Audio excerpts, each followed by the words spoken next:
I have been waiting and waiting and waiting and waiting and waiting for this exam to be released. It finally is. Are you ready? All right, here it is, the June exam. Here's the answer booklet, but we're going to start here with the exam booklet and get right to the multiple choice. All right, I'm just going to enlarge this a little and make it easier to read. So, number 1, which phrase describes the nucleus of any atom? Okay. So before I look at the answer choices, let's think about it. So we have an atom that has a nucleus, and then we have energy levels outside the nucleus where we have electrons. So inside this nucleus, we have protons and we have neutrons. Protons have a positive charge, neutrons have a 0 or no charge. So what describes the nucleus? Well, because of the positive protons, it has an overall positive charge. And first of all, electrons are not even positive. Okay, so that's a never pick that one.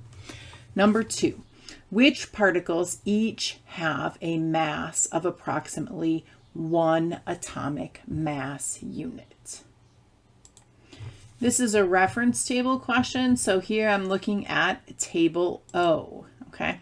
And it asked for 1 atomic mass unit. Well, this top number is mass and the bottom number is charge, or the atomic number if it is an element. So I'm looking for which ones have a 1 at the top, right here and right here. So there we go. Number 3, the wave mechanical model of the atom describes the location of electrons. Okay, so we already talked a little bit about the atom.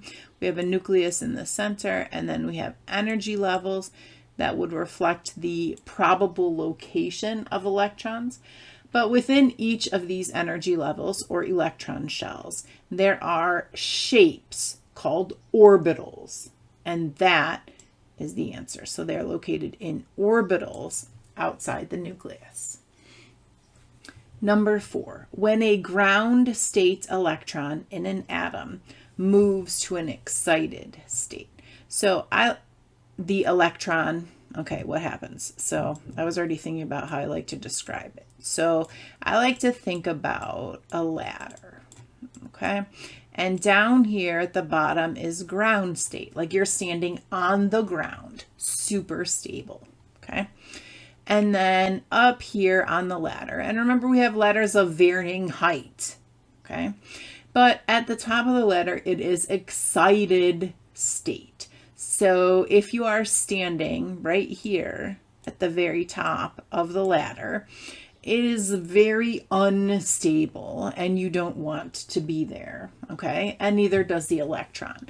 So when an electron goes from ground state to excited state, so from an electron shell closer to the nucleus to an electron shell further from the nucleus, it takes some energy to get there. Like it's going to take some energy to walk up that ladder, okay? It's going to take energy to go to a higher level, okay? So when it goes from ground state to excited state, it absorbs energy and it moves to a higher energy state. So it is this one. Now, just as an aside, because it is unstable, it does not like to be here in the excited state, so it will fall back down and then release energy as light in the process. That was just not that question.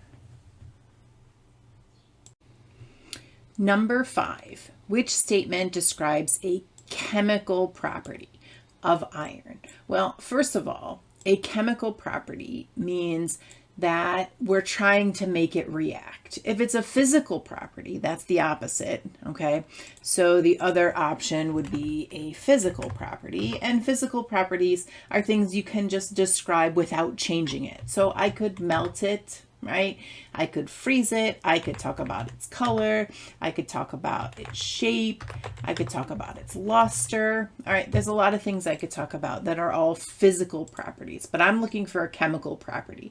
So a red flag word for me would be looking for the word react. So I'm going to scan my answer choices and I'm going to look. I see one where it says reacts. Iron reacts with nitric acid. This is always going to be the answer, especially if you see the word react. Now, it could be an example of a reaction like decomposing or synthesizing, but 99% of the time you're going to see the word react when we're talking about chemical property. Number 6, diamond and graphite are two forms of solid carbon.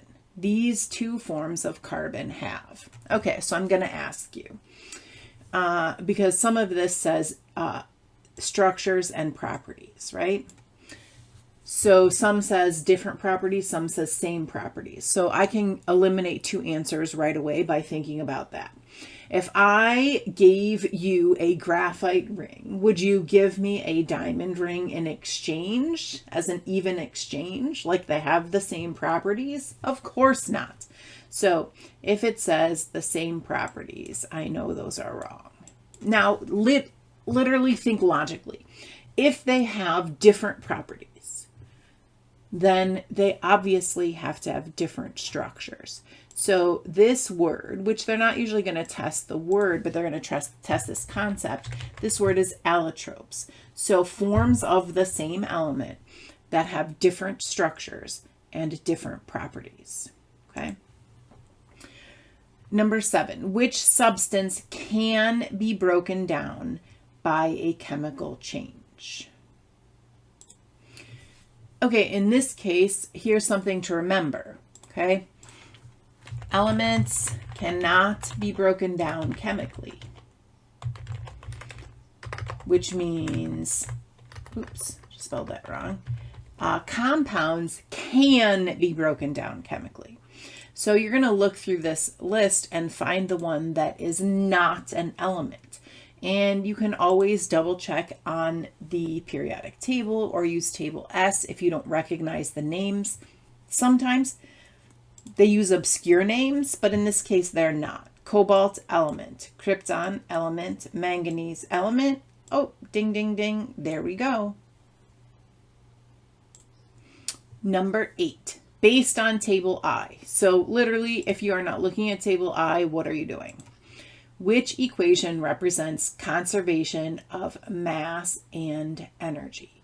Okay, so if you see all of these have CH4 with O2. So let's find that on here. Oh, look, this is like a little gift wrapped up in a bow. It's the first one on the table. Okay. Now I'm going to go to the bottom because here is where there is some important information. It says a minus sign indicates an exothermic reaction. So when I look at the delta H for this, it is negative 890.4. So let's go back to the exam. And you can see 890.4 is everywhere in here. Okay. What do you need to know? We just determined it was negative, which meant it was what? Exothermic, right? Because it is exothermic, what does that mean? Energy is released. Okay, energy is released. What does it mean that when energy is released? Energy is a product. That means it's coming out of the reaction. So I can now eliminate two answer choices. You see how this one right here is on the reactant side. There's the arrow, right? Wrong. Here is the arrow. This one is on the reactant side. Wrong. Okay. Now I need to look because these basically look the same, but what do you notice? That this has coefficients and this one does not. So let's go back to table I and see this reaction should have a 2 in front of O2, a 2 in front of H2O, and the other two coefficients should be 1. All right, so I need the 2, I need this one. So there we go. Number 9. At STP, which property can be used to differentiate a 10-gram sample of NaCl solid from a 10-gram sample of NaNO3 solid? All right. First thing, this says STP. So what is that? We're going to go to the very front of the reference table. It's standard temperature and pressure. That means it is at a very specific temperature and a very specific pressure. So are they at, if I want to differentiate, I need to find something that's different. So I can't use temperature because they're at the same temperature. Now, pressure isn't an option, right? What else? This says 10 grams, this says 10 grams. So they have the same what? Well, if you forget, grams is mass, right? So they have the same mass. This says phase. What does that mean? Well, another way to say phase is state of matter. So what state of matter are these in? Solid, solid. So that is the same. So the thing that is going to be different is solubility in water. It can be used to differentiate. None of the others could possibly be used. Okay, number 10. What is the number of electrons shared between the two atoms in an O2 molecule? All right, so right here, you can see that oxygen has 6 valence electrons in the outermost energy level. So in a Lewis dot structure, now I'm going to just enlarge this for a moment. It's going to look like this. 1, 2, 3, 4, 5, 6. All right, now let me go back smaller again. All right, but it says O2, so I've got 2 of these, right? And now they need to bond together. So I'm going to take an oxygen and bond it to an oxygen. All right, now that uses this unpaired electron because only unpaired electrons are going to bond. But I have the problem of this unpaired electron left and the other oxygen. Okay, so if I just draw here, 1, 2, 3, 4, 5, 6. So this one bonding to this unpaired. But now they both have an unpaired left. So that's going to create another bond. So this unpaired bonds to this unpaired. And then I'm going to put these remaining electrons left like this. So now I have to go back to the question. What is the number of electrons shared between these two atoms? Right here. That's how many electrons are shared between them. It's 2 bonds, right? That's true. So what do we know? That a bond is 2 electrons. So 2 bonds is 4 electrons. 2 bonds is also 2 pairs of electrons. But they didn't ask me about pairs in this one. They said the number of electrons, and that is right here. Number 11, which changes in both charge and radius occur when an atom loses an electron? So we have the nucleus, right? And remember, the nucleus has a positive charge. Then you have electron shells, right? Around outside with those negative electrons in orbitals. Now, if an atom has this simple drawing right here, I have 3 protons, right? And 3 electrons. So it's neutral. But now let's see what happens when I lose an electron. So I've got 1 valence electron, so let's lose it. But I didn't lose any protons. So now I have 3 protons still, but I have 2 electrons. So what happened to my charge? Well, Now my charge is positive because I've got more protons. So I form a positive ion. So I can eliminate this, right? Now think logically. If I lose an electron and I lose this valence electron, that means I lose this whole electron shell. What is going to happen to the size? It is going to get smaller, right? Logic. Number 12. Which statement describes what happens? I change the word, it says occurs, but I change it to happens. That's okay. Which statement describes what occurs when two iodine atoms react to produce an iodine molecule? Okay, so that says I have iodine, right, plus iodine, and it's going to form an I2 molecule. Iodine, that is one of the diatomic elements, which is Brinkelhoff. Those are all the diatomic elements, but iodine just one of them. So what happens in this process? I'm forming a bond, right? I'm not breaking it. So here's where I like to think backwards for a moment. So if you break something, so if it said here, break this pencil, it takes some energy, right? So to break a bond takes energy, and to form a bond then releases energy. And also there is a little acronym that you can use, which is BARF, which stands for break bonds, absorb energy, release energy when bonds form. Okay. Number 13. Which process can be used to separate a mixture of two liquids having different boiling points? It's this process right here, this one. You remember what it's called? This is how we separate two liquids based on their boiling point. We're heating it up and then end up collecting this liquid over here. That is called distillation. Number 14. Which statement describes a solution of sodium chloride in water?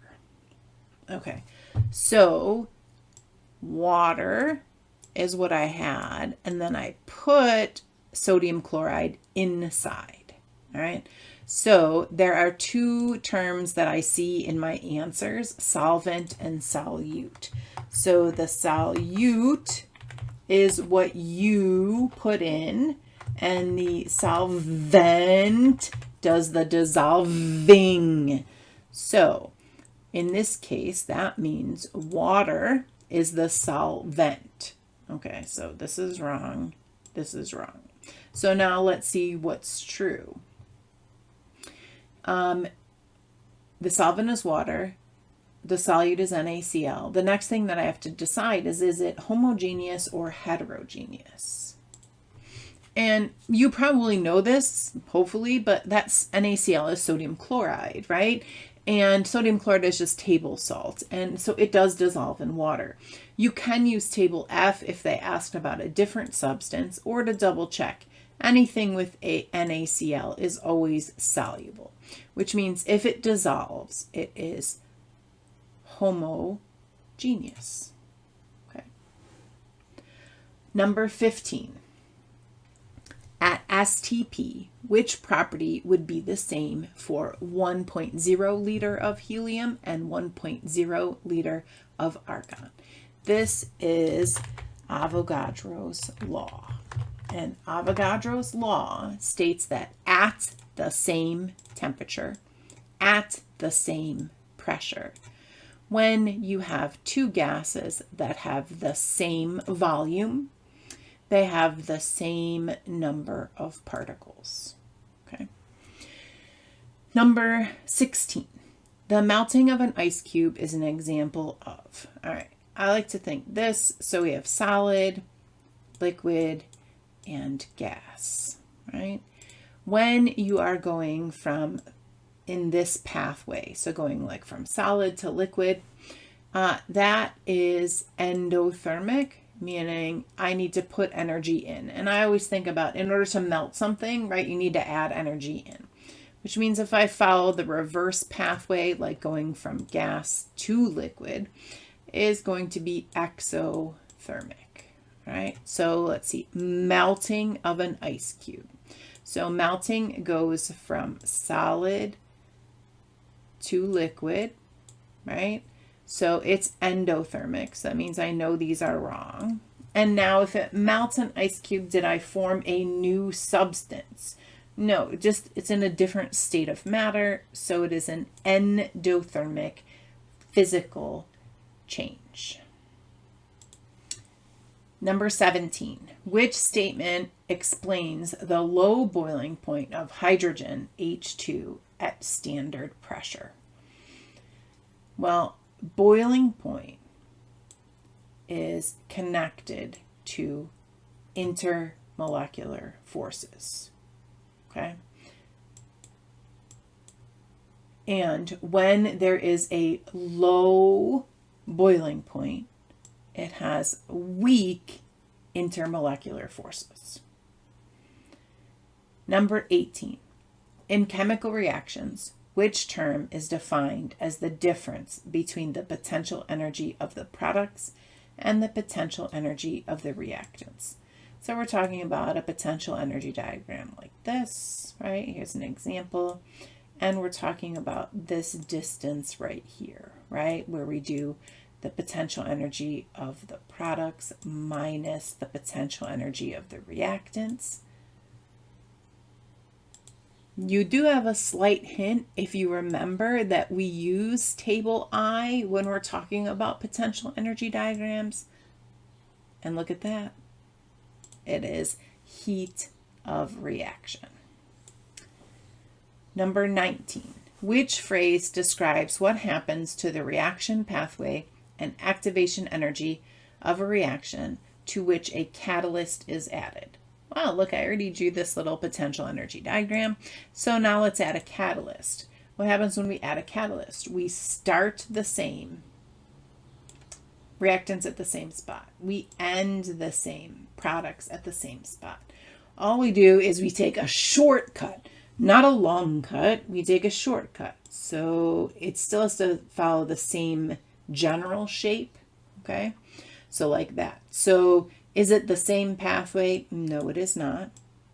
So it's a different pathway. And does it have the same activation energy? Nope. Lower activation energy. Number 20. An atom of which element is bonded to the carbon atom in the amide functional group? As soon as you heard amide and functional group, especially functional group, you should have said, I better look at table R until I find it. All right, down here. Now, what was the question again? An atom of which element is bonded to the carbon atom? So let's go back. What is bonded to the carbon? Well, we have this and this. Okay. So there we go. Nitrogen. Which statement describes the two isomers of butane? Okay, this is a definition question, so one of those things you just have to know. But isomers have same molecular formula, but different structural formulas. Okay, so same molecular formula, different structural formulas. There we go. Number 22. Which term represents an organic reaction that produces soap? So the organic reactions are this, PS, phases. And it stands for polymerization, saponification, fermentation, addition, combustion, esterification, and substitution. The one that produces soap begins with the same letters as soap, but scrambled. There we go. It's saponification. Number 23. In which part of an electrochemical cell does reduction occur? Well, there are a couple phrases that could help with electrochemical cells, but the one that we are thinking about here is anox and red cat, which means at the anode it's oxidation and there is reduction at the cathode. So reduction at the cathode. Number 24, which energy change occurs in an operating voltaic cell? A voltaic cell is just a battery. So think about the battery in your phone, for example. What is it able to produce? Well, it's able to produce electrical energy by using the chemical energy stored in the battery. So it's chemical to electrical. Number 25, which substance is an Arrhenius base? Well, this is a reference table question. You should be looking right here, which is a base. So I'm going to look at these examples, and now I don't see this one here, and this is where you have to remember the pattern. So if you look, it is metal OH, metal OH, metal OH, metal OH, Arrhenius base. Which statement represents neutralization? So what happens in neutralization is we have an acid with a base, and on the other side we get water and salt. That's it. So neutralization. Acid plus base yields water and salt. Number 27. A 10-fold increase in hydronium ion concentration is represented by what? So I like to make things make sense with numbers. So here's the pH scale. We have 14 on this side, 0 on this side. This is 7, which is neutral. So let's just put a few numbers here. Okay. Now it says a 10-fold increase in hydronium ions. So if you look here, hydronium ion right here is this, which is basically the same as H+. It's just H+ is super insecure and lonely and has to hold water's hand. So when an H+ bonds with water, it is hydronium. So really, in terms of conceptually, H+ and H3O+ are the same. So if the hydronium ion concentration is increasing, that means we're getting more acidic. That means we are getting closer to 0. So I would be moving this way on the pH scale, okay?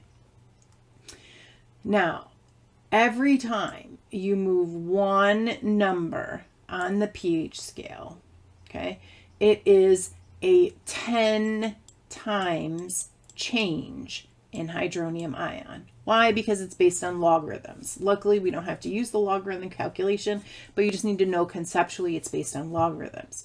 So a 10-fold increase means it will change one pH unit. So now I have these two that are wrong. And what will happen, remember I'm moving this way on the pH scale. So will the pH get higher or lower? It will get lower. Number 28, based on table N. So again, if you're not turning to table N, what are you doing? Which particle is emitted by the radioactive decay of francium-220? So here's table N. Here is francium-220. It releases this particle, right, in its decay mode. So look here. What is that? Alpha particle, right? Number 29. Which type of reaction releases the greatest amount of energy per kilogram of reactant? The answer is always 1000% of the time a nuclear reaction. So which one of these is nuclear? That's fission, where we take a big nucleus and break it apart. And number 30, the last question in part A. Which risk is related to the radioactive isotopes used to generate electricity? Risk. So many of these things could be true or not, but we're looking for the one that is the risk. And the risk associated with nuclear reaction is that you may be exposed to nuclear emissions. On to part B1. Now in B1, these multiple choice questions may be a little bit more involved. Number 31. Which Lewis electron dot diagram represents an atom of nitrogen in the ground state? So we need to go to the periodic table and we need to look at the electron configuration for nitrogen. The last number tells us the number of valence electrons, which is 5. So it needs 5 dots. So we just basically pick the one that has 5 dots. Okay. Number 32. The atomic masses and natural abundances of the 2 naturally occurring isotopes of silver are shown in the table below. Which numerical setup can be used to calculate the atomic mass of silver? So one thing that you need to remember is that the percent abundance must be changed into a decimal. Okay, so you can see right here this answer choice and this answer choice. Okay, use percents. This answer choice and this answer choice use just this number, not with the percent symbol. Okay, so now I don't actually like the way that this question is written because I encourage my students, you cannot do math with percents. You have to change it to a decimal. But we have to work with what we have. So what I would tell my students in this case is that you take the atomic mass, 106.905, and you multiply it by the decimal version of the percent, 0.0518. And I say if you forget how to change a percent into a decimal and you worry you're going to move it the wrong number of places, just take whatever the percent is, so 51.8, and you just divide it by 100. And there you go. There's your answer, and you don't have to do any more thinking about it. But this question is a little bit ugly because if I look at these answer choices, none of them have these two multiplied by each other, right? So what I have to remember is that when they included the percent, what they were saying is that, oh, I remember I have to then change it to a decimal. So the ones where it is simply the number that is in front of the percent, those are for sure wrong. And the one that is going to be correct is the one that has the right atomic mass paired with the right percent. Again, I don't love the question because what you should really do is this and then do the same thing for this set of numbers and then add them up. But sometimes they're going to ask the question weirdly and you just have to go with it. Number 33. A potassium atom has a mass number of 37. What is the number of neutrons in this atom? Okay, so we have potassium. Periodic table, potassium. Potassium's atomic number is 19. And remember, by definition, that means that it has 19 protons. Okay, so potassium, the 19, which is the atomic number, goes here. It says it has a mass number of 37. Mass number goes up here. Mass number is protons and neutrons. Atomic number is protons. So how do I find the number of neutrons? I subtract. Now remember, on the exam, you have access to a calculator. So if you think you're going to do a simple math question wrong, just use the calculator. There we go. Number 34. At room temperature, a student determines the density of a sample of nickel to be 9.79 grams per centimeter cubed. Based on table S, what is the student's percent error for the density of nickel? Okay, so first I'm looking at table T and I'm getting the percent error formula. So it is measured value minus accepted divided by accepted times 100. So my percent error is measured value minus, right? Measured value minus accepted value. And then I have times 100. And then it is going to be divided by, and what is on the bottom? Accepted value. All right, now it says based on table S. So if you aren't looking at table S, what are you doing? All right, here's table S. You can see this is the density column. So I'm going to scroll down. Here is nickel. Nickel's density 8.90. Okay, so 8.90. That's from table S. Okay, so what is that? Is that measured or accepted? Well, that is accepted, right? So what is the measured? Well, that's literally what the student did in the lab. All right, so I have the line here. So what I need on the bottom, the denominator, is the accepted value. So that is what came from table S. What I need on the top is measured, that was from the lab, 9.79, minus the accepted, that's 8.90. And then I can't forget to put the times 100.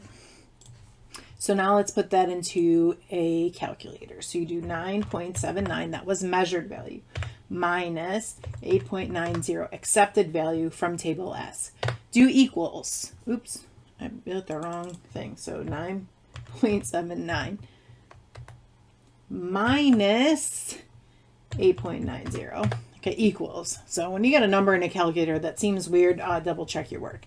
Now I need to divide that by 8.90. Why? That is the accepted value from table S, equals. Now notice that is a possible answer. Do you see it? Okay. Times 100 though. That gives me the correct answer, which is right here. Number 35. Compared to the metals in period 2, the non-metals in period 2 have. Now, if you look, what I'm comparing is first ionization energies and electronegativity. So let's look at the reference table first. Here's period 2. Starts with lithium, beryllium. Those are the metals. And then I have boron, which is a metalloid. And then I move into the non-metals, carbon, nitrogen, oxygen, fluorine, and then a noble gas, neon. So let's go to table S. And our first was lithium. So let's just look at first ionization energy. Lithium and beryllium, those were the metals. Okay. Then we had metalloid. And then let's look at the non-metals. Okay. Well, compared to the metals, the non-metals have. So it has to be true here. The non-metals in period 2 have, what do they have? Higher first ionization energies. So I can eliminate 2 options. Okay. Now I have to look at electronegativity. So here's electronegativity. Here are the metals. And here are the non-metals. So again, I got to watch the language of the question. Compared to the metals, the non-metals have higher electronegativity values. All right, there we go. 36. Which formula represents calcium? Well, look, they all start with Ca. So the calcium is not going to help me figure it out.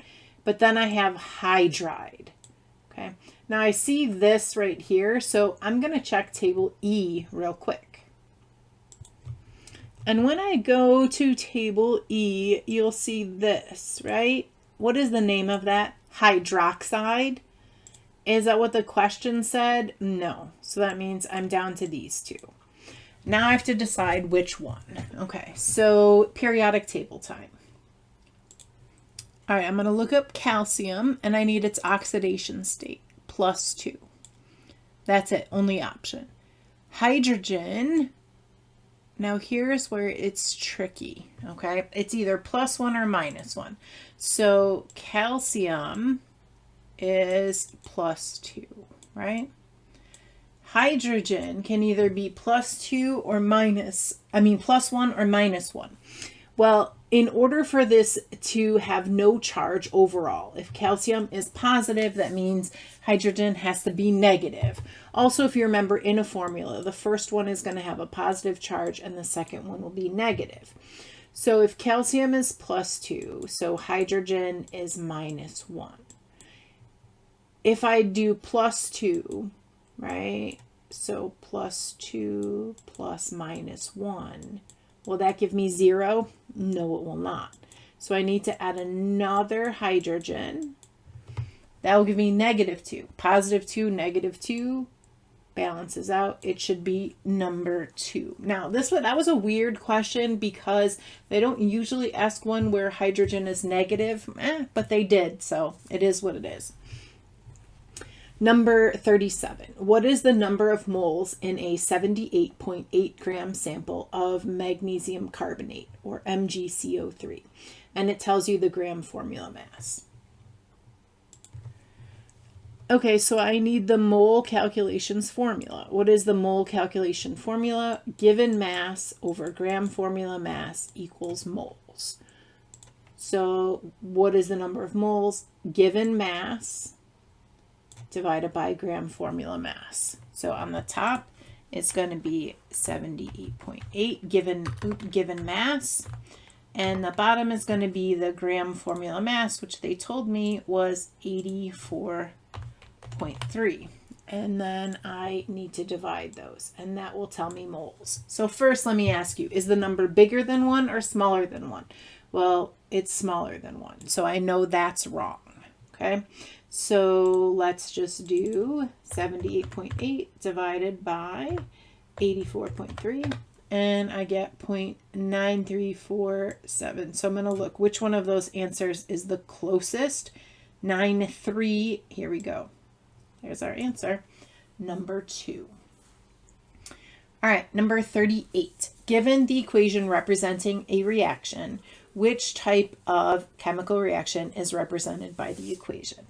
So let's just talk about what each kind of these reactions are. So synthesis is building, okay? So I'm going to have 2 reactants, and I'm going to end up with 1 product, all right?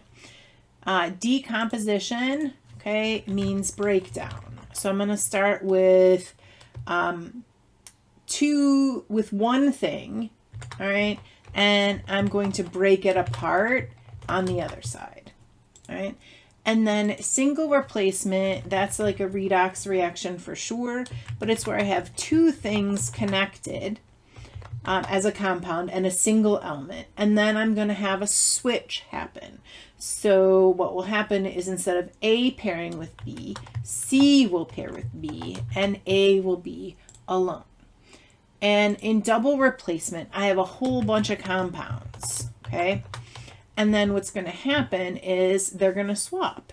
So instead of A pairing with B, A will pair with D, right? Instead of C pairing with D, C will pair with B. So that's just the general format. So let's look at what I have up here. What do I have 2 things on this side and 1 on this side? No. Do I have 1 thing over here and 2 things over here? No. So now I'm just deciding single replacement or double replacement. Well, if it's single replacement, then I see single elements. Ding, ding, ding. There we go. Number 39. Based on table H, so again, if you aren't turning to table H, what are you doing? What compound has the strongest intermolecular forces at 60 kPa? Okay, so 60 kPa. Well, there's kPa. I'm counting by tens. Here's 60 kPa. and which compound has the strongest intermolecular forces. So I'm not actually reading the table, but let's go across. If it has the strongest intermolecular forces, it will have the highest boiling point. So there we go. It doesn't, if I go across here, the one that is going to have the highest boiling point is over here, and that is going to be ethanoic acid. Number 40. Which particle diagram represents a sample of xenon at STP? All right, so here is an atom of xenon. What does this mean again? It means standard temperature and pressure. All right, so here's xenon right here. It is in group 18. So do you remember the name of group 18? You should. It's noble gases. But if you don't, I'm going to show you how to use table S to figure this out. All right, so here is xenon right here, okay? And then I have this melting point, boiling point. Remember, melting means a change of state from solid to liquid, right? And then boiling is a change of state from liquid, right, to gas. So what does that mean? That means if the temperature is below the melting point, it will be a solid. If the temperature is above the melting point but below the boiling point, it will be a liquid. And if the temperature is above the boiling point, it will be a gas. So let's look at xenon. Xenon has a melting point of 161 Kelvin and a boiling point of 165 Kelvin. So let's find that STP value. In Kelvin, STP is 273. So think about this like a number line, right? Where is 273? Well, way over here, right? Way past this. So what state will it be in? It will be a gas. So what does it look like? Well, is this a gas? No, that's a liquid. Is this a gas? No, that's a solid. So it's either one of these two. Well, do you remember how xenon was a noble gas? Noble gases are monatomic. These are diatomic. And what are the only diatomic elements? Brinkelhoff. So bromine, iodine, nitrogen, chlorine, hydrogen, oxygen, and fluorine. Not xenon. There's no XE in that little memory trick. Number 41. Based on table G, again, if you aren't turning to table G, what are you doing? Which compound is less soluble in water as the temperature increases from 0 degrees Celsius to 100 degrees Celsius? So here we are looking at table G, and I'm looking for something where it is less soluble as we go from 0 to 100. So I'm looking for one where the line goes down, and there's only 3 options: HCl, SO2, and NH3. So which one is the answer from here? There we go. Number 42. How many moles of Ki are needed to make 0.50 liters of a 0.20 molar aqueous solution? All right, formula time right here. But here's what you had to remember, that M is molarity. And how do I find it? By moles of solute over liters of solution. So I look here, moles of solute and liters of solution. So what I have is 0.20. That is the molar part, right? 0.20 molar equals, and that is going to equal moles on the top divided by liters on the bottom, right? So I don't know moles. That's what I'm trying to find. And then my liters is 0.50 liters. All right, but now I'm going to put this because this is over that, right? So how do I solve this? Here's what I can tell you, a way to be consistent. Put this over 1 and cross multiply. So the moles is simply going to be 0.20 molar times 0.50. Okay, so 0.20 times 0.50 equals, is that one of my answers? Yes, always when I get one that's there, makes sense. Number 43. A solution is prepared using 9.80 grams of NaHCO3 in enough water to make 1,500 grams of total solution.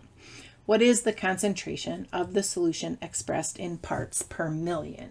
Well, these were two concentration questions back to back. Here is the formula for concentration when it's parts per million. Mass of solute over mass of solution times a million. So the mass of the solute, what is the solute? It's the thing you add to the solution. So that's 9.80 grams. And then I need the mass of the solution. And it tells me it's 1,500 grams, right?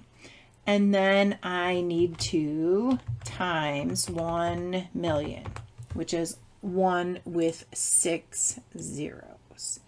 So let's get the calculator and do 9.80 divided by 1,500 equals, that's going to be a small number, times a million, a 1 with 1, 2, 3, 4, 5, 6 zeros, equals, all right, so I have 6,533. So I'm going to write it down. 6,533. Oh, perfect. Guess what? That's not even an answer choice. They decided to put it in scientific notation. Well, first, I know this is a big number, right? It's not smaller than 1. So I know it can't be a negative exponent. And then when I look, the only one that has the right digits is number 4. Number 44. A potential energy diagram for a chemical reaction is given below. Each interval on the potential energy diagram represents 100 kilojoules of potential energy. So 100, that's another 100, another 100, okay? What can be concluded from the diagram? So first let's look at it.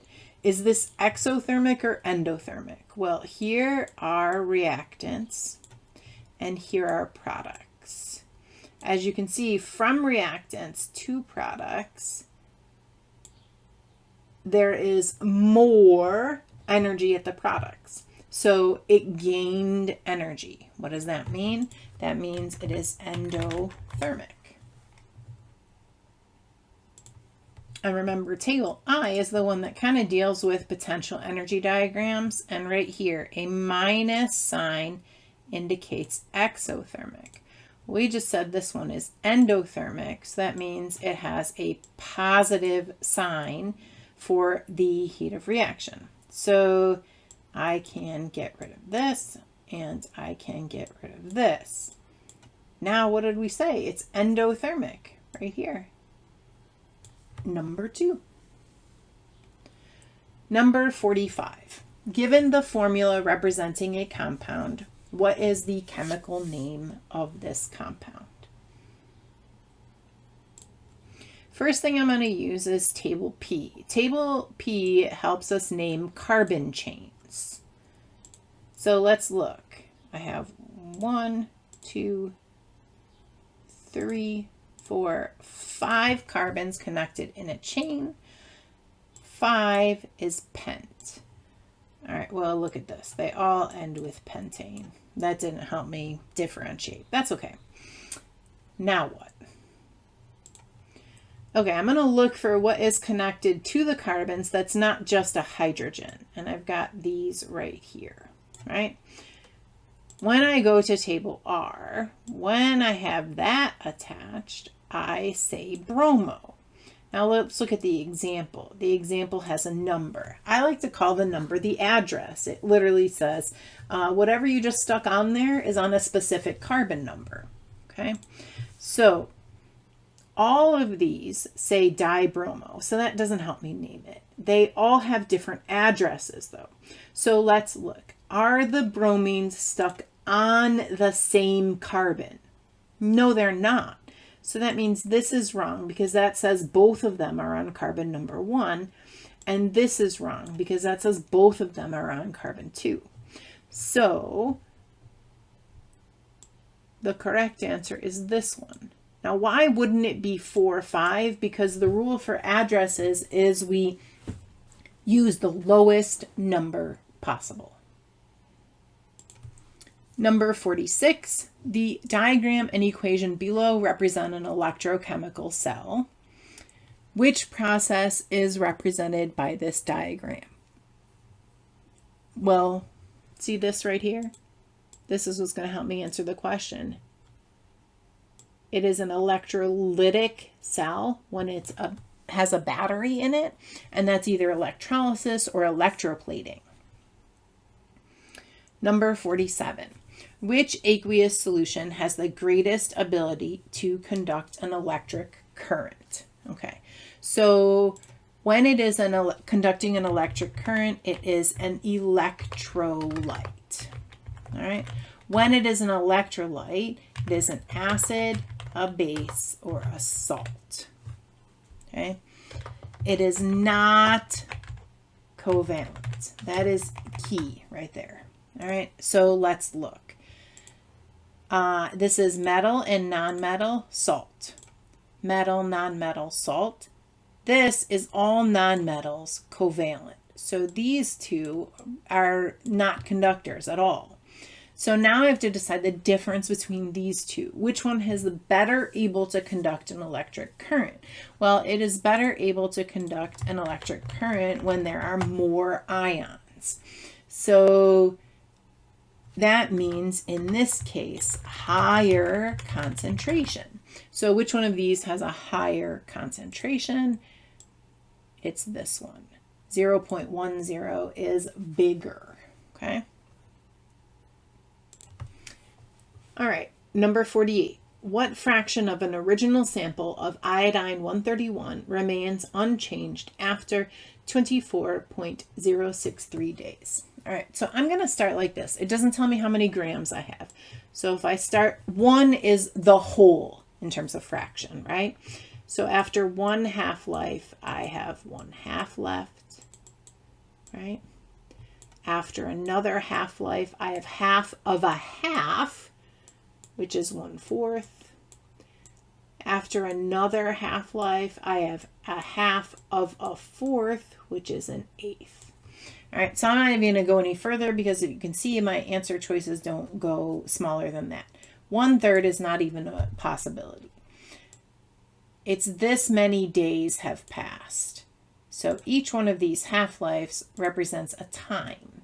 So I need to look up iodine 131, and that is in table N. When I look up iodine 131, you can see that its half-life is 8.021 days. What does that mean? If I'm talking about iodine 131, that half-life takes 8.021 days. And then the next half-life takes 8.021 days. And then the next half-life takes 8.021 days, and so on, for however many half-lives that we're talking about. So 24 days. Well, that's more than 8. 8 and 8 is 16. It's more than that. So 3 half-lives, in fact, did go past. So this is the fraction that remains. Number 49. Given the equation representing a reaction, which type of reaction is represented by the equation? Well, I can tell it's nuclear. How can I tell it's nuclear? Look, I start with hydrogen and I end with helium. So this is not nuclear and this is not nuclear. And what's happening? I took 2 little ones and made a bigger one. Fusion. All right. And then lastly, given the nuclear equation and isotopic masses.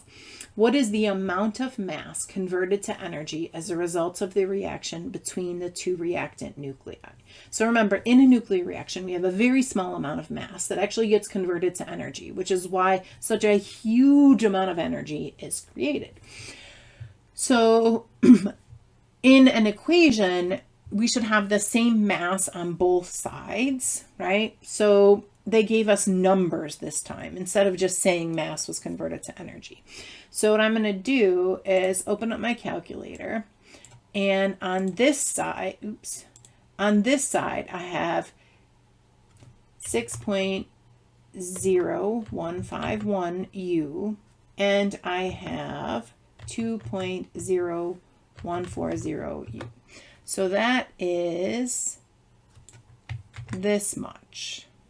Okay, so let's turn here. That's that much. Let's see now here, because here's the divider, right? That's on that side. That's the total. Let's look what's on the other side. So let's do 2 times 4.0026. That equals this. All right. So we'll go back over here, paste this over here. Now, if there was conservation of mass, those two numbers should be equal. Are they? No. So some of this mass right here got converted into energy. How much? Well, let's do this.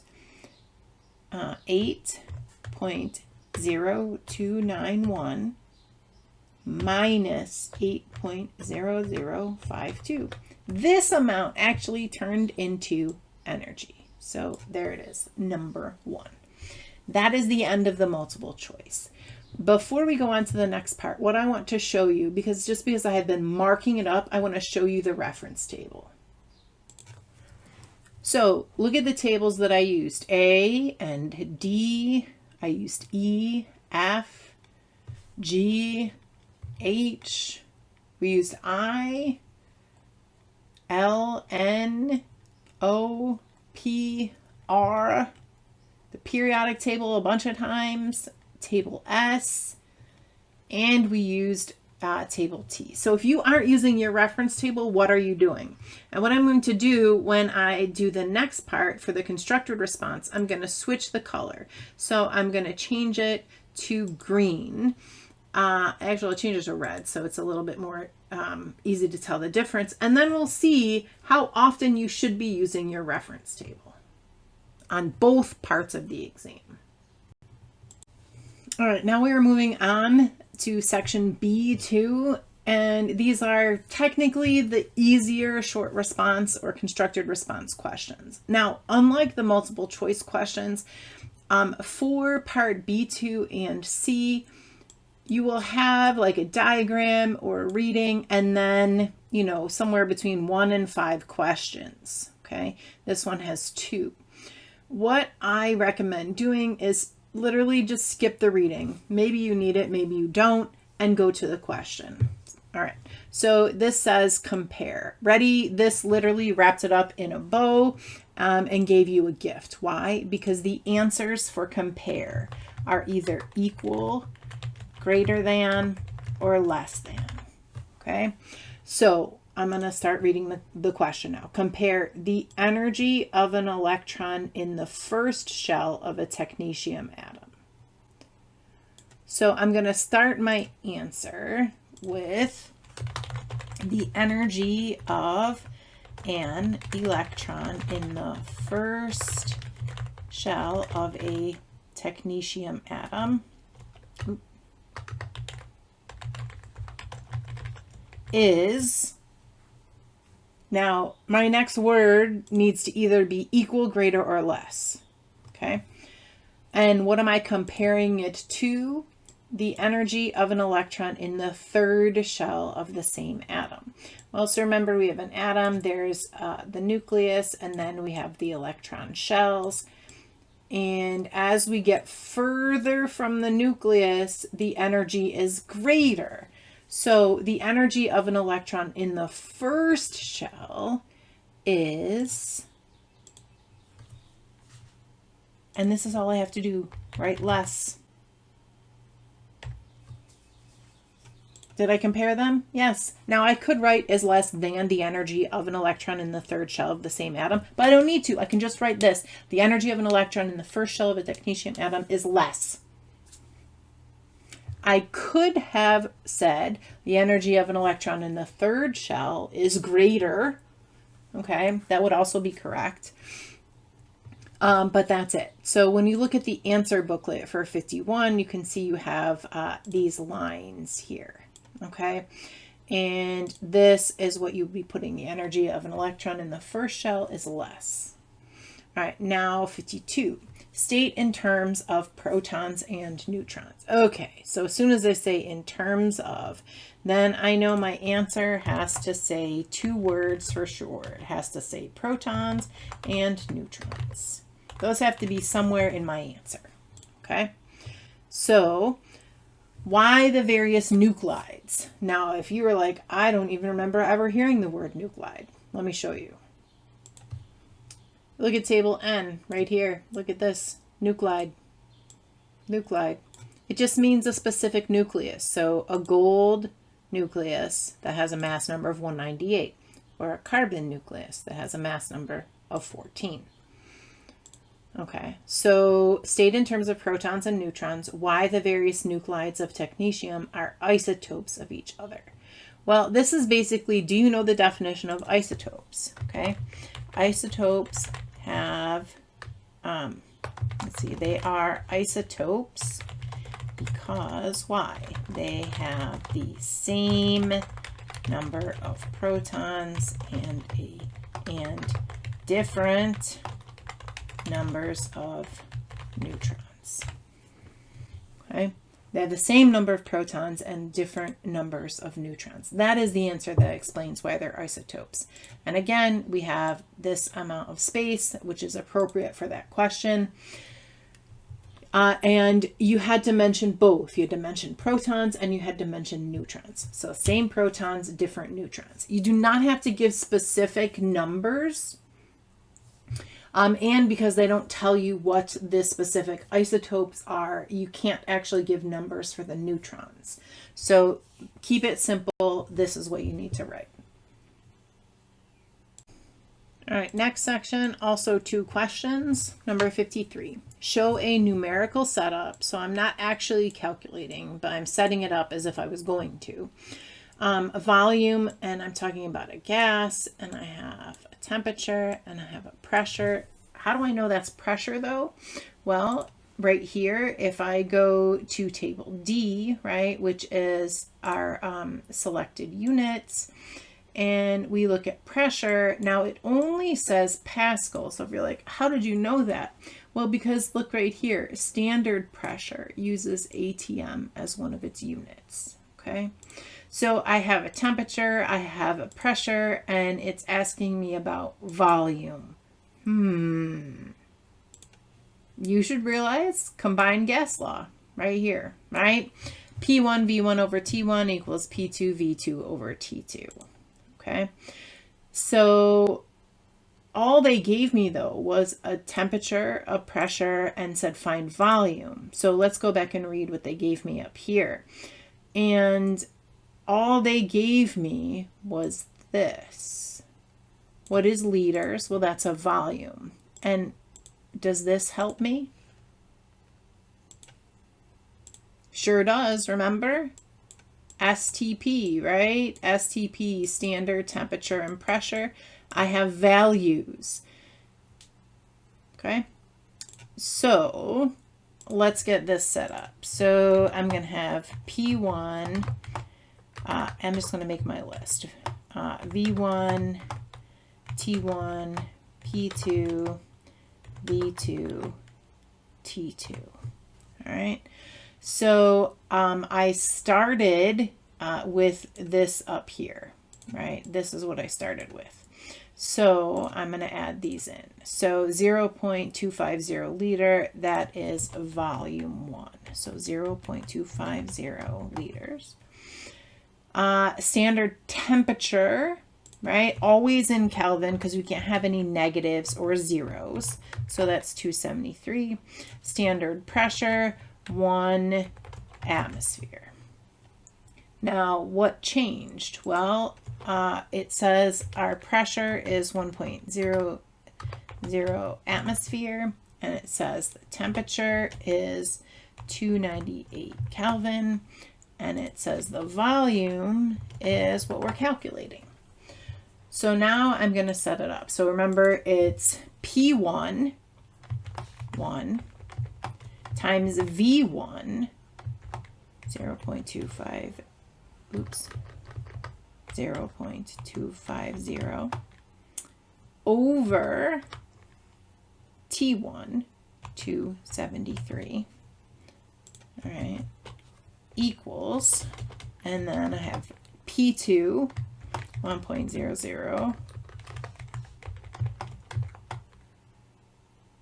V2, well, that's what I'm finding, over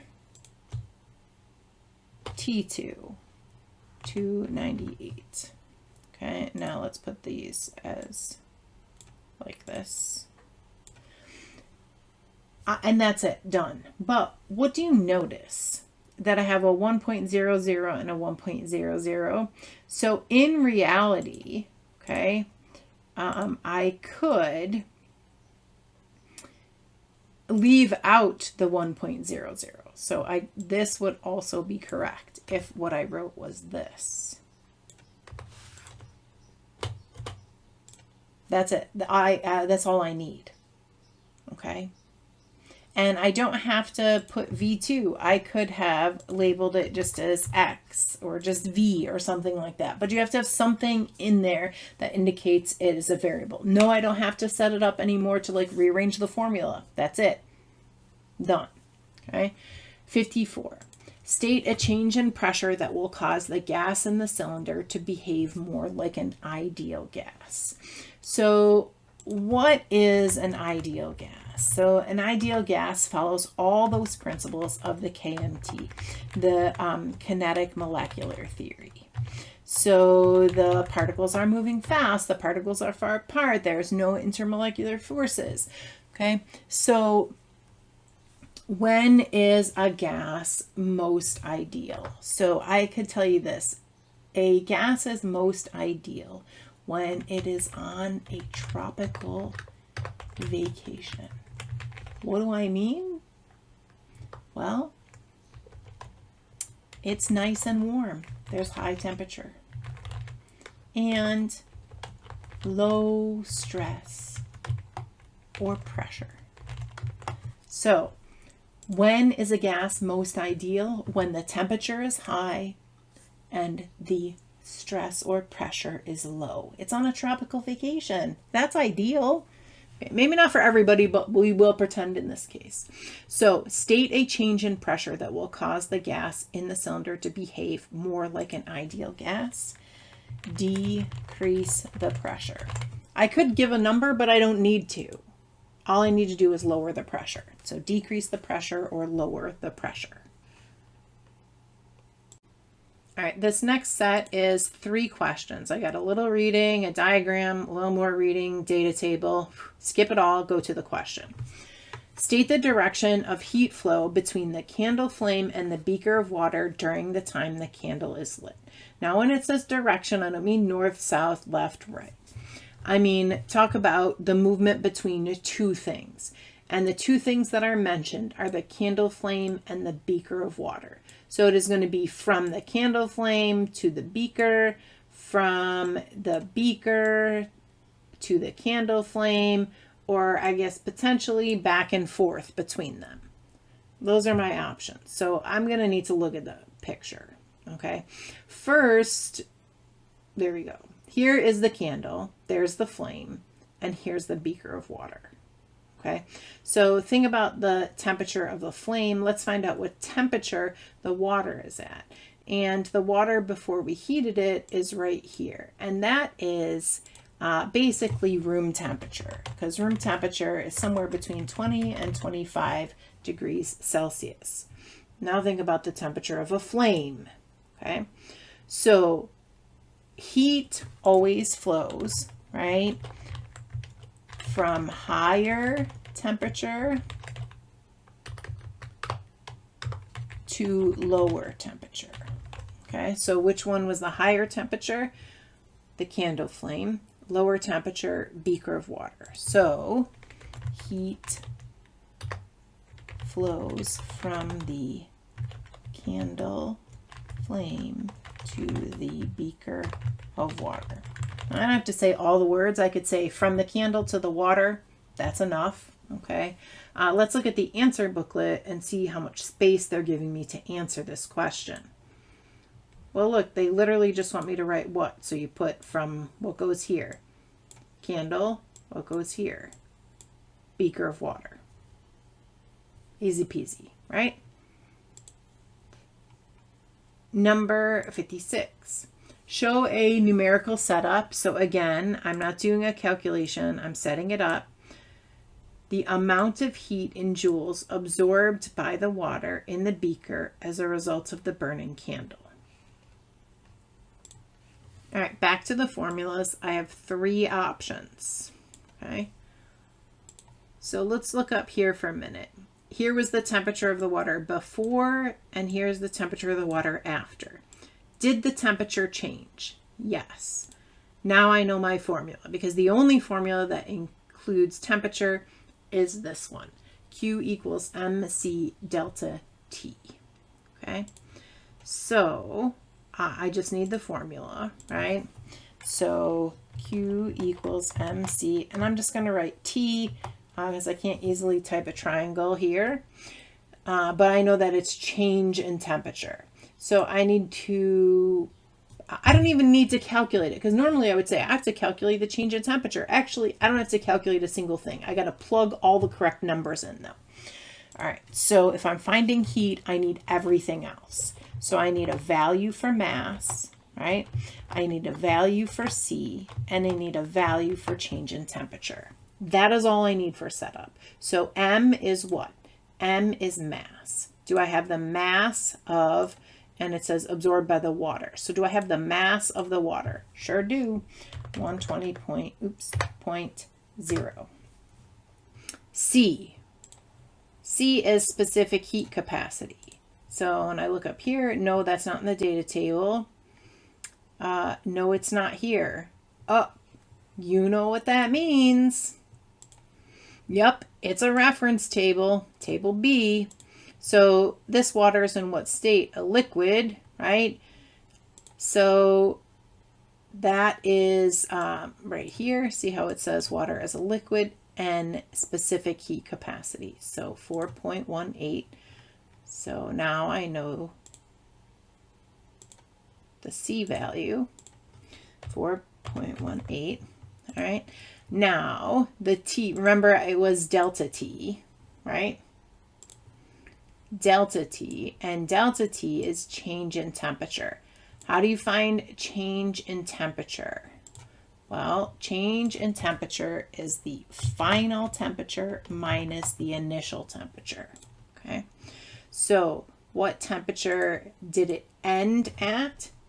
86.0 minus what temperature did it start at? 23.0. So I don't even need to subtract those numbers. That is it. I don't need to do anything else. Done. Setup complete.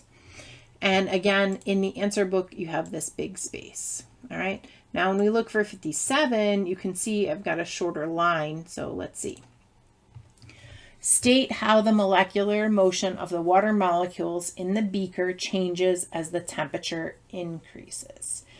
So, how the molecular motion changes. So, how does motion change? Well, it might slow down, might speed up, might move faster. Okay, so what happens as you increase the temperature? Well, remember, they're basically testing, do you know the definition of temperature? Temperature is average kinetic energy. So when I increase the temperature, the kinetic energy increases, which means the molecules move faster as the temperature increases. Okay. You could say average kinetic energy of the molecules increases. They're testing, do you know temperature? But basically the molecules are moving faster. Okay, the molecules speed up. That's okay. All right. All right, next set, we have a reading and an equation. So 58. Compare. Oh, what do we know about compare? Compare means we're going to either say equal, greater, or less, right? That's it. So compare the rate of the forward reaction. So that's what I'm going to say. The rate of the forward reaction is, and my next word either needs to be equal, greater, or less. All right. To the rate of the reverse reaction when the system is at equilibrium. So do you remember, at equilibrium, rates are equal, concentrations are constant. So the rate of the forward reaction is what? Equal to the rate of the reverse reaction. I could just say something like this. The rates are equal. I could just say that. That's simple enough, right? I could even literally just write the word equal. Okay, but that's, I try to discourage writing a single word. This one is probably right here. The rates are equal. That would probably be my top answer if you're trying to think about writing something short. All right. State how the equilibrium shifts when the pressure on the equilibrium system is increased at constant temperature. All right, this is kind of the hardest one they could have asked. So here's what I'm going to do. I'm going to look at this equation. And what matters for pressure? What matters for pressure is the number of molecules, because what I'm going to think of, I have two containers, okay? And if I have low pressure, okay, this is low pressure, I have a lot of space. If I have high pressure, all right, that's high pressure. Do you see how this little itty bitty space? All I think about is Aladdin. Itty bitty living space. So this tiny little area right here. So this big space is able to hold a lot of molecules easily. This little space is not. So what matters is the number of molecules. That does not mean subscripts. So do you see subscripts right here? That does not matter. What matters is the coefficients. Coefficients is the number of moles.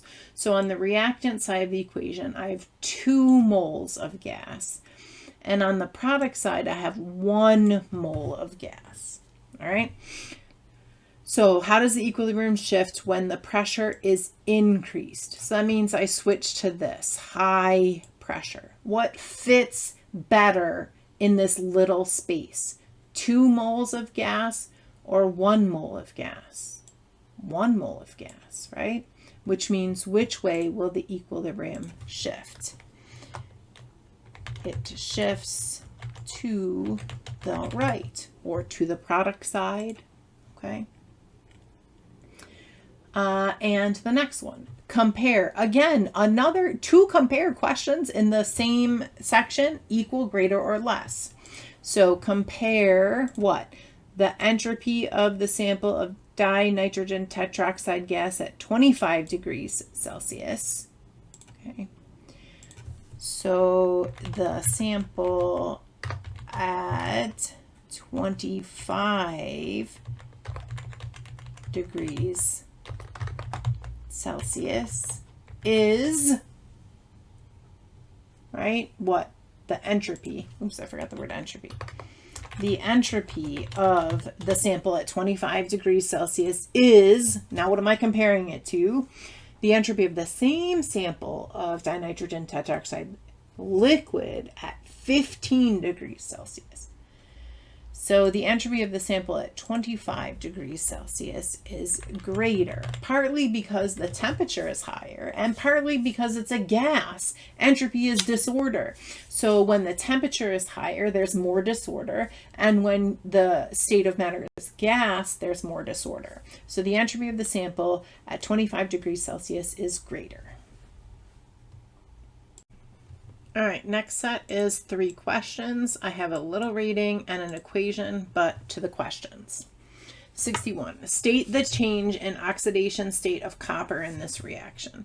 So if I go to the answer booklet, you can see this would look like for the previous questions, but I'm on 61. And a very short blank, I'm just putting a number here and a number here.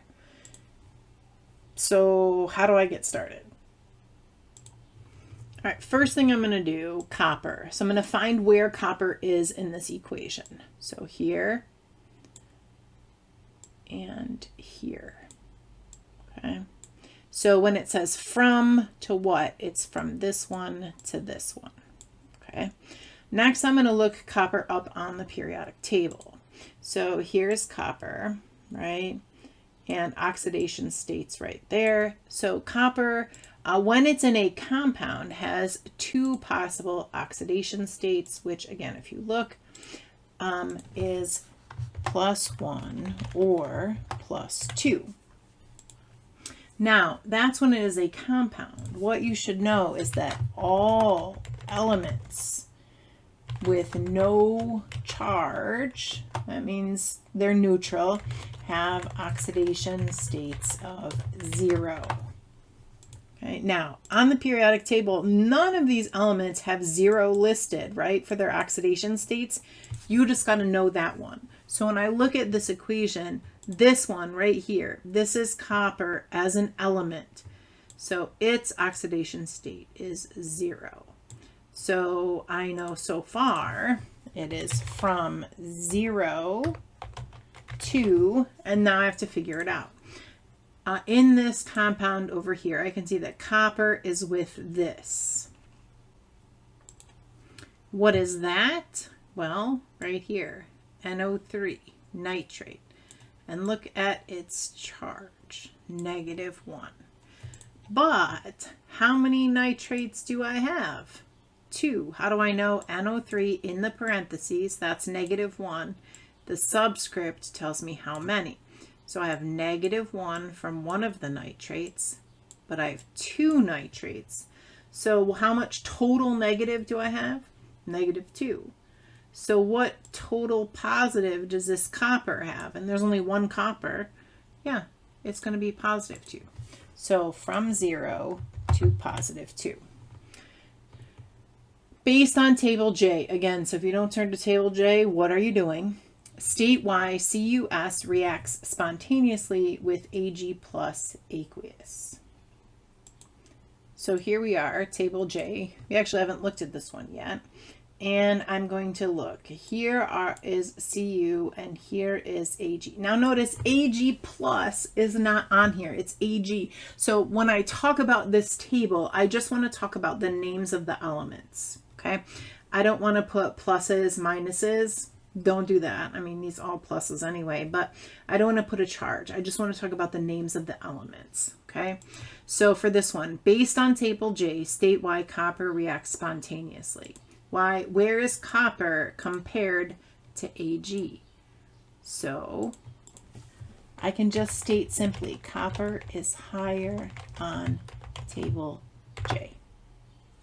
Okay. I could say copper is more active. All right.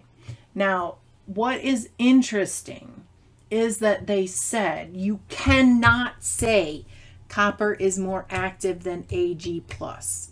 You could say than silver, but not Ag plus. And that was just my little tip to say only talk about what you can see on the table, because it says based on table J. Are there any charges listed on table J? No, then shush and do not talk about charges. Okay. Number 63, write a balanced half reaction equation to represent the reduction of the silver ions to silver atoms. Okay, so here is my space to write this. All right, now here is my reaction, and I'm writing it for silver. All right, so I'm just going to switch colors here at this point, minimize a little bit of confusion. Okay, so here's silver here. and here's silver here. Okay. Here it's in a compound, right? Here it is not. When I look up silver on the periodic table, you can see it has one oxidation state plus 1.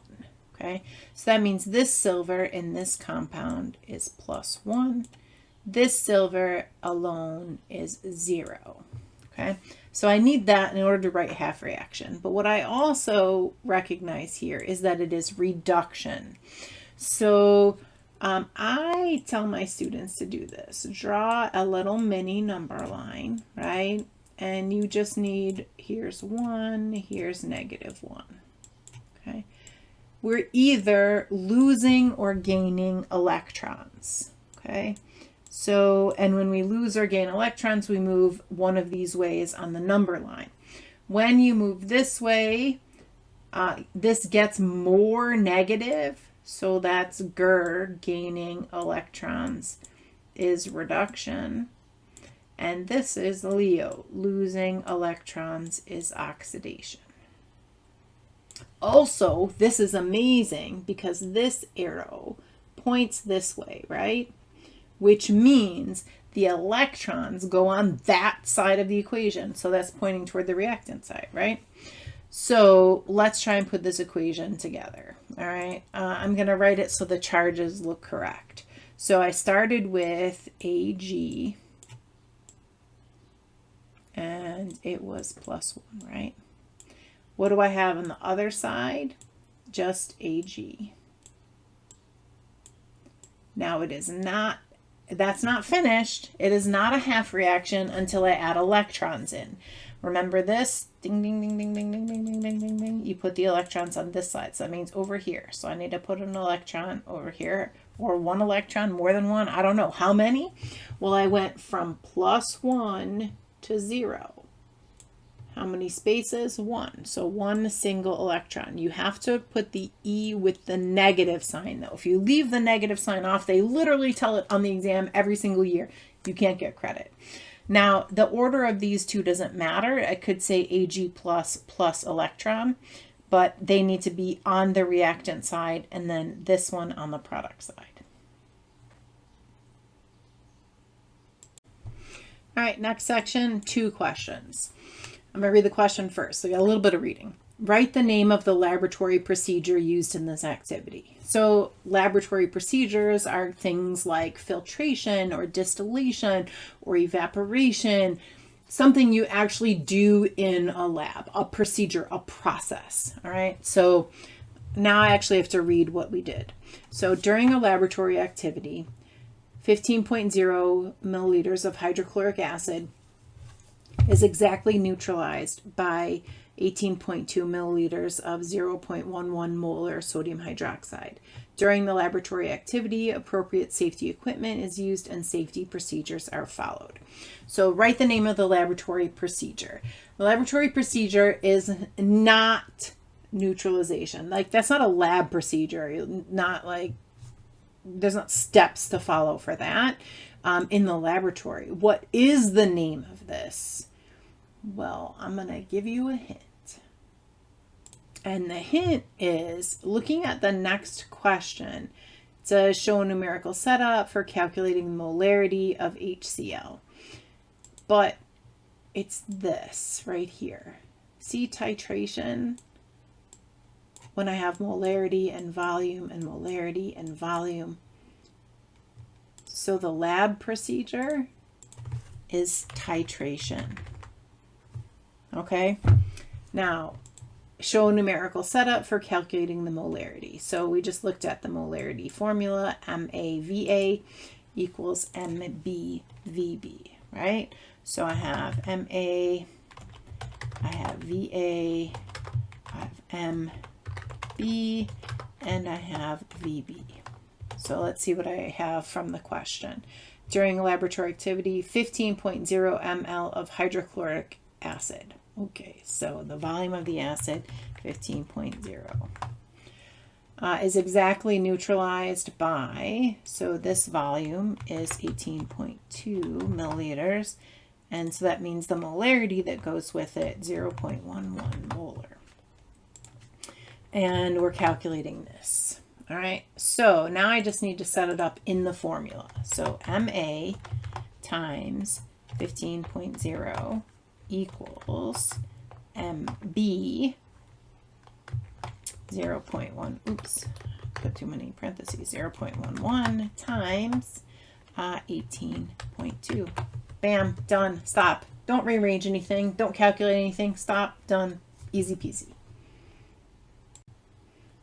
All right, 66, and this actually is 4 questions together, right? A little bit of reading, but let's go to the question. Identify the 3 endangered elements listed in the passage that are classified as metals. Okay, so first of all, which ones are mentioned in the passage? Well, we have helium, we have zinc, gallium, indium, and tellurium. So let's go to the periodic table. All right, actually, we may need to go to table S if possible. So helium right here. So I'm going to star these. Helium, zinc, then we have gallium. So do you know the symbol for gallium? If you don't, that's okay. And we're just going to go and look here. So it's atomic number 31. Okay, gallium, right? Then we have indium and tellurium, right? So if you don't know where those are, then you need to look them up on table S, just like I modeled with gallium, but here we go. All right, so the question is, which ones are metals? So according to the periodic table here, the ones that are touching this vertical line of the staircase are metalloids. So that's tellurium. This is a noble gas, right?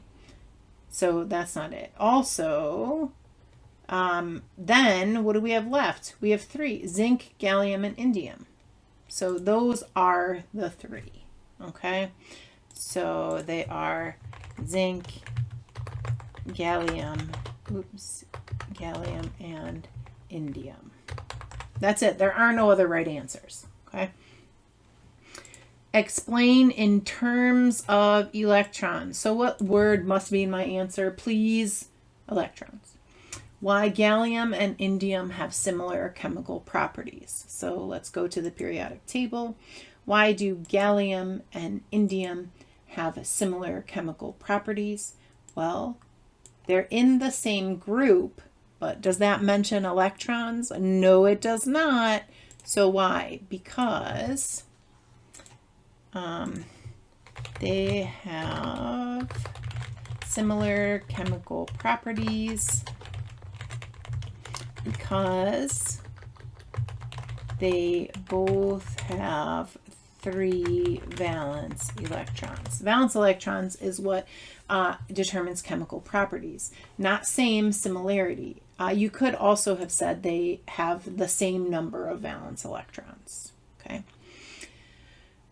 Compare the density of a sample of helium at STP. Okay, what are the compare words again? Equal, greater, less.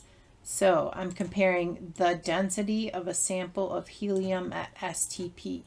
Okay, so the density of a sample of helium at STP is, and it's going to be equal, greater, or less, right?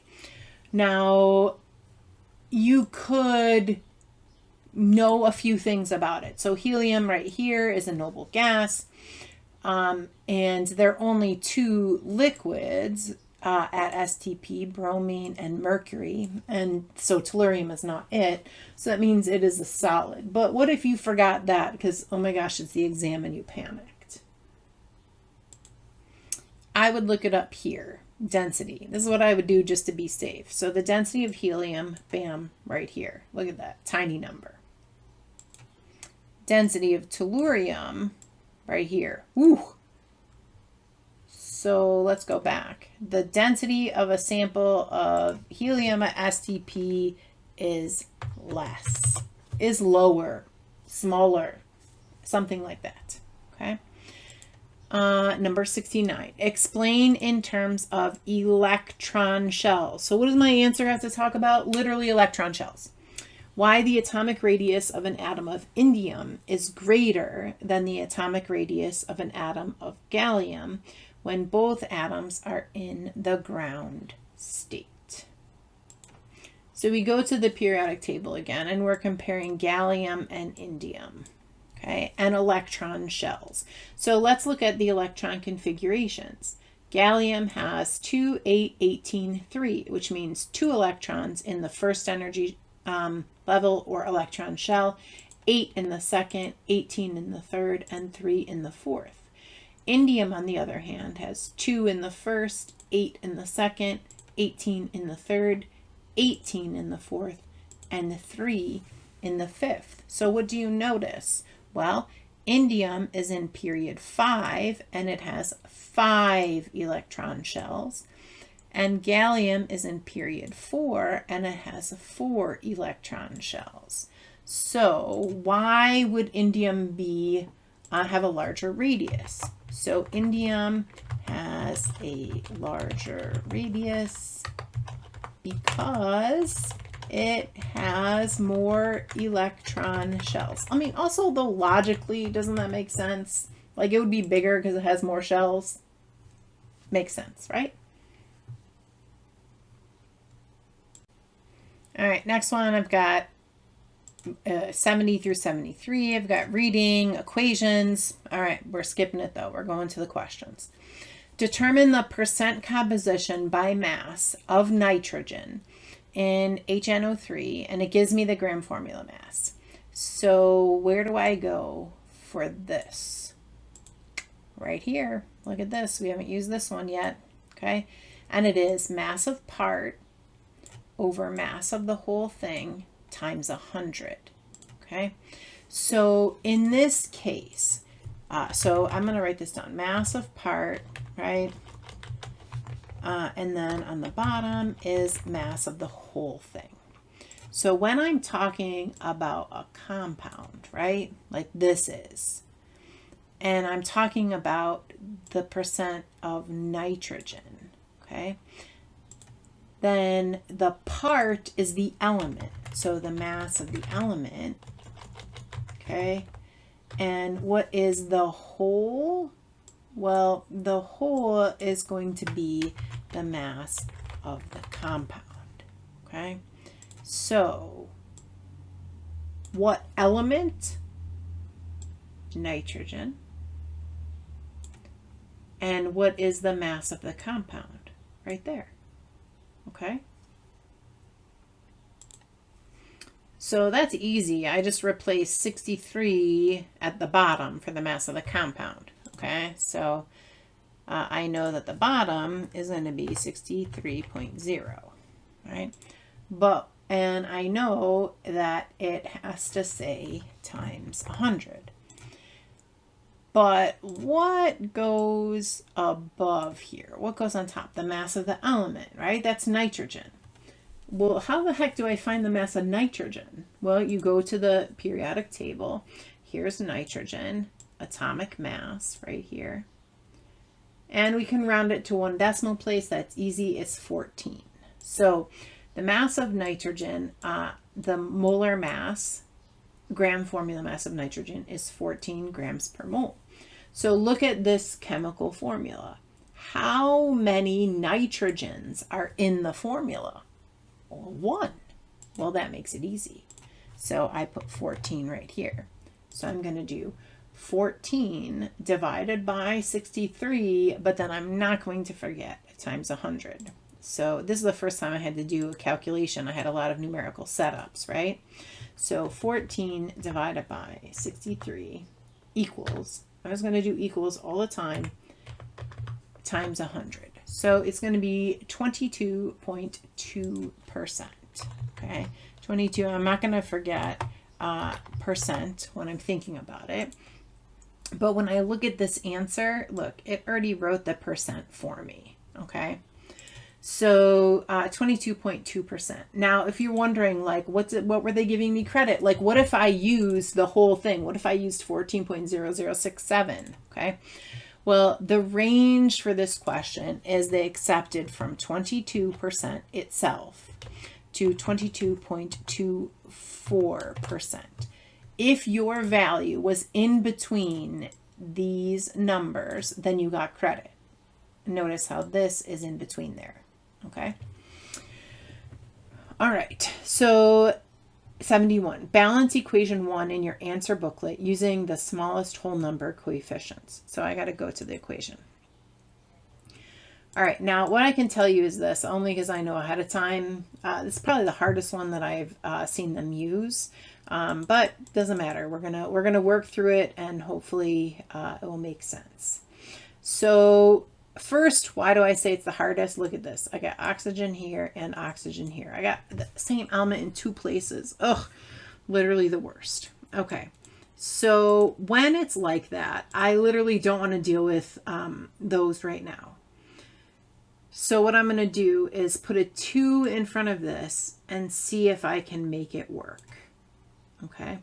When I put a 2 here, that 2 gets distributed to everything, right? So 2 nitrogens. On this side, how many nitrogens do I have? 1. Make it be 2. All right, then I'll check hydrogens. 2 in front times 3, that's 6 hydrogens. So I make this be 6 hydrogens, 3 times 2. Okay, now what about oxygen? On this side, it's got to be multiples of 2, right? So 2 times 1, so that's 2 oxygens, right? And then 3 times 1, that's 3. So how many total oxygens is that? 5.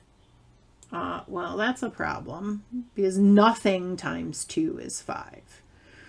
Okay, that didn't work. So that's okay. Literally balancing is sometimes like that. So I could try, and these are the numbers that usually have seen. Instead of using a 2, I'm going to restart, and I'm going to use a different number, okay? Now, I noticed that, well, I'm just going to use a different one, and we'll kind of work through it. So if 2 doesn't work, then try 3. Okay, so I'm going to cross this out. I'm going to try 3. All right.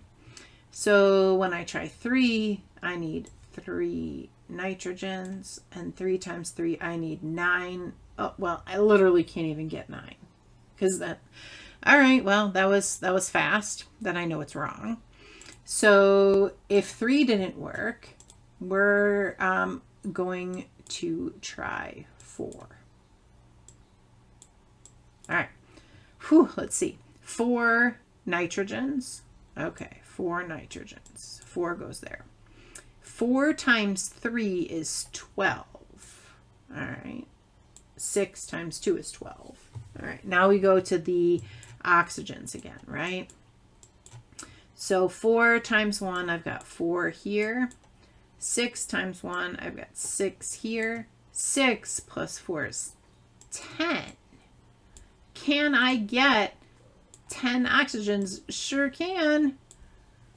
Okay, so just to make it clear, our coefficients are 4, 5, 4, and 6.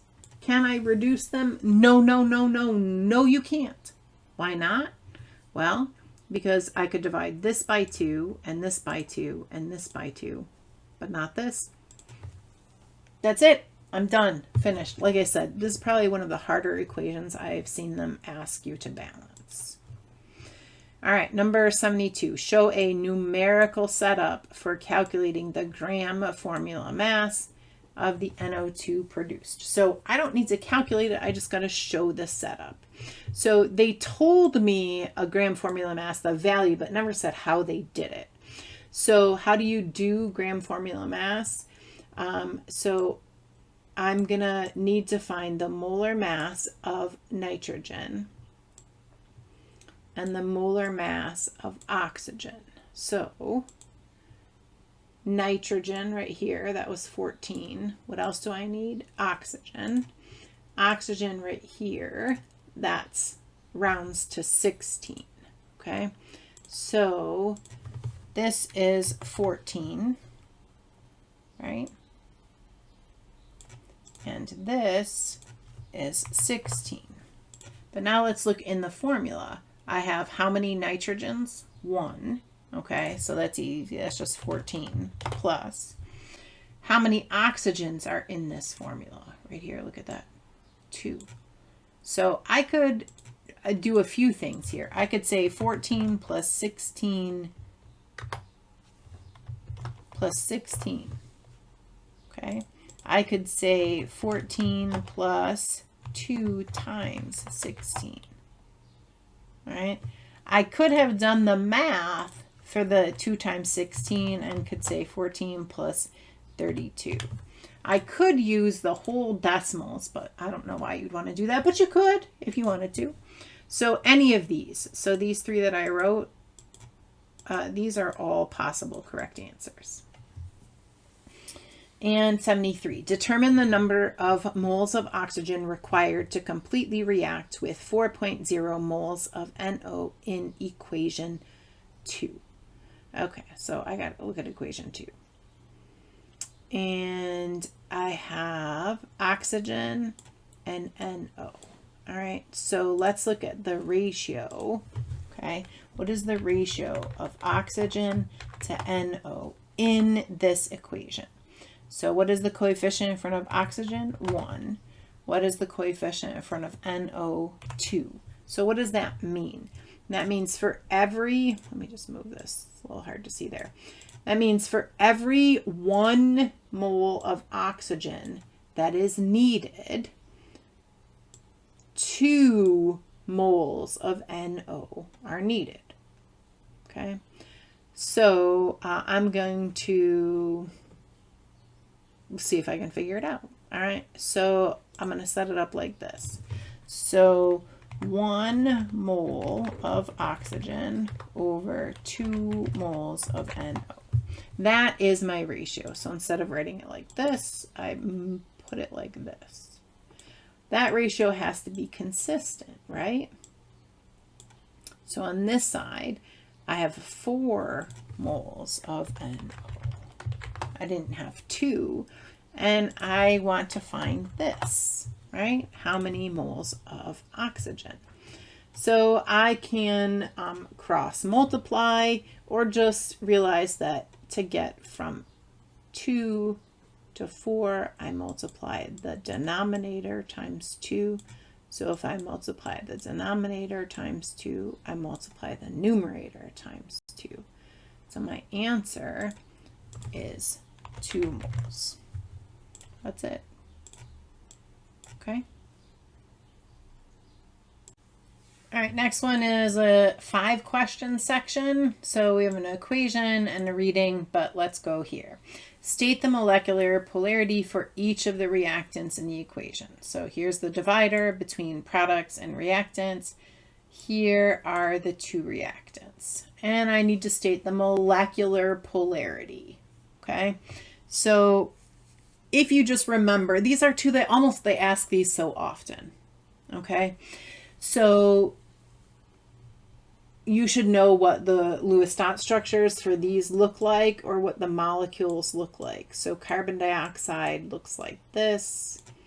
It has double bonds. Okay, and water looks like this. Now I'm not drawing all the dots with it. Water looks like this. What other ones do they like to ask? They like to ask methane, which is carbon like this. Okay, is a bunch, but not asking this one here. So what is the molecular polarity? Okay, well, these bonds are polar. What does that mean? Well, in terms of electronegativity, if we subtracted the electronegativity values, we would get a value that wasn't 0, okay, and not really very close to 0. So this is a polar bond, which means, and let me just switch the color here, that the electrons are pulled toward the more electronegative element So they're pulled like this. But notice that's like a tug of war on either side. So the molecule ends up being non-polar. And for this one, it is pulling this way toward the oxygen. The oxygen's pulling harder on the electrons. But there's nothing to pull in the opposite direction. So water is polar. Literally like polar bears. Okay, so this is set up where I have to identify which one. So carbon dioxide is non-polar and water is polar. Now, polar you should have known because literally you talk about polar bears and we talk about water being polar all the time. But you had to get both right. Okay, so CO2 is non-polar and H2O is polar. In the space in your answer booklet, draw a Lewis electron dot diagram for a molecule of water. Well, I kind of started it here, but that's not right because I literally don't have all the dots. All right. So oxygen, 6 valence electrons. Hydrogen has a 1. So I'm going to use the space in the answer booklet just because I have more literal space available. So I have oxygen. And I have hydrogen and then another hydrogen, right? And I'm just going to go bigger for a moment just to do the dots easier and clearer. So I have hydrogen has 1, hydrogen has 1, oxygen has 6. 1, 2, 3, 4, 5, 6. All right. So now how do I draw it? I'm going to draw the element first that has that can have more bonds. So I'm going to draw oxygen first. I'm going to look for its unpaired electron. There's 1. I'm going to find an unpaired electron in something else, and I'm going to make a bond. So I'm going to do this right there. Okay. Now I'm going to find another unpaired electron, and I'm going to attach a bond to, and I'm going to put it right where it was, right? And then these aren't already paired, so they don't bond. So, but I need to transfer them over. So it should look like that. Okay.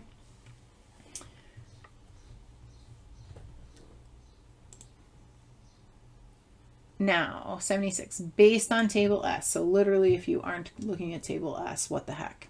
Compare the strength of attraction of a carbon atom for electrons with the strength of attraction of an oxygen atom for electrons and the bond between them. So again, did you see that word compare? What have I been saying? Equal, greater, or less. So let's go to table S.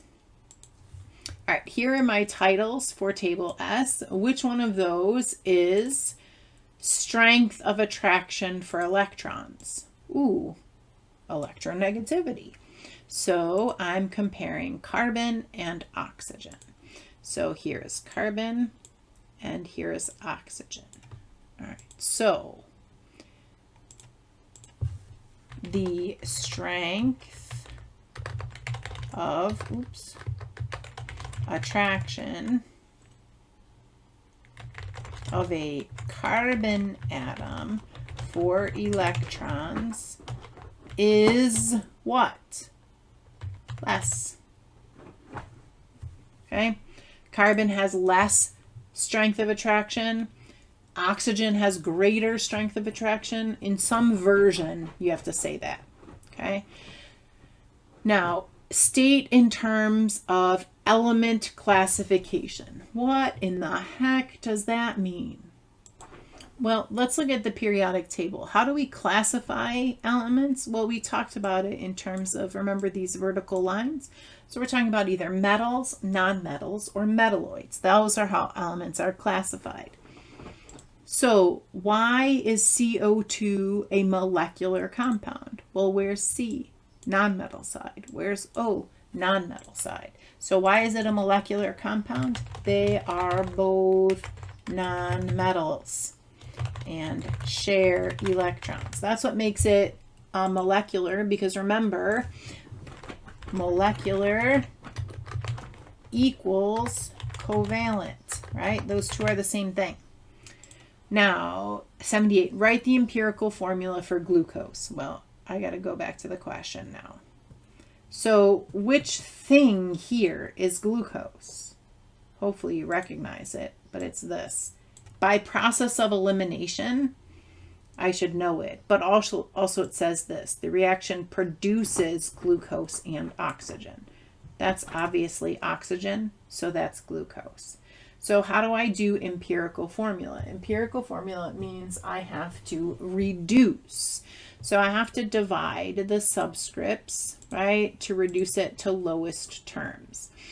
Now, if you recognize it right away, I can divide 6, 12, and 6 divided by 6. So what do I get? C1, I don't write it, H2,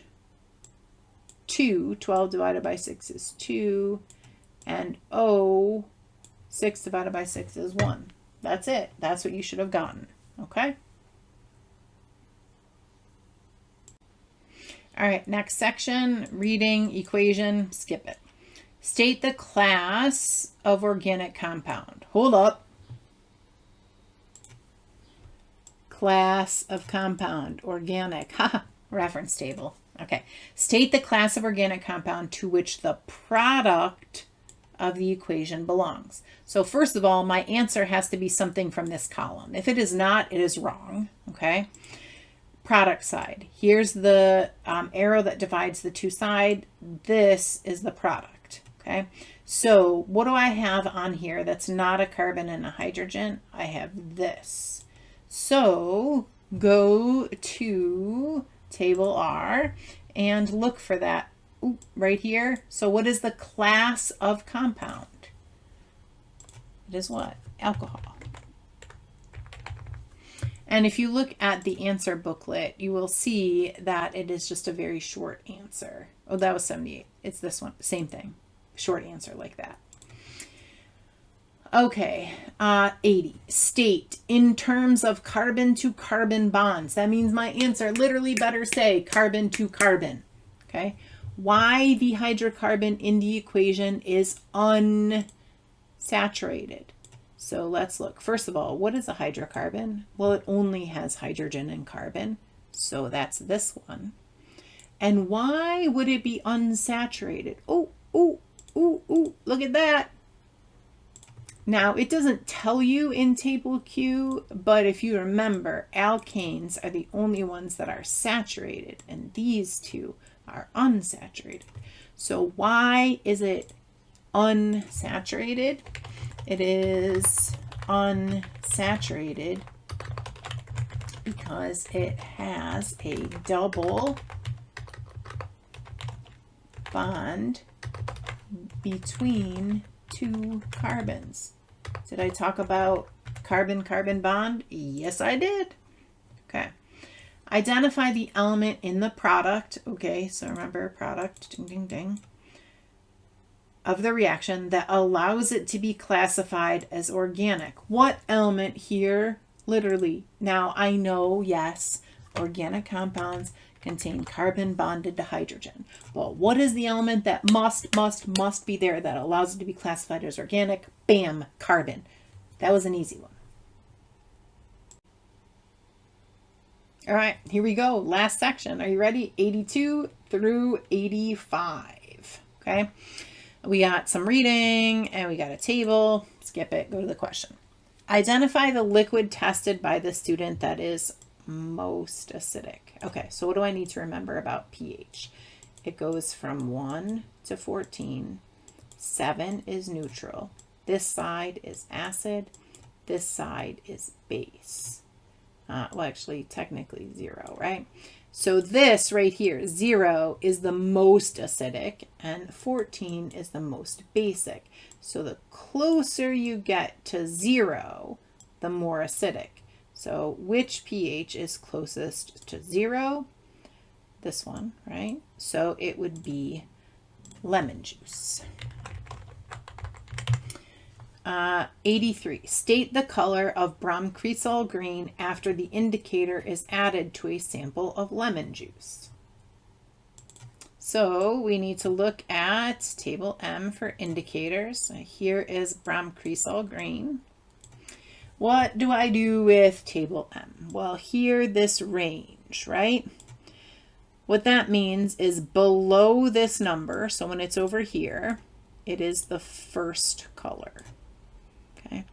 And above the second number, it's the second color. So lemon juice has a pH of 2.1. So prom cresol green would be what color? Yellow, right?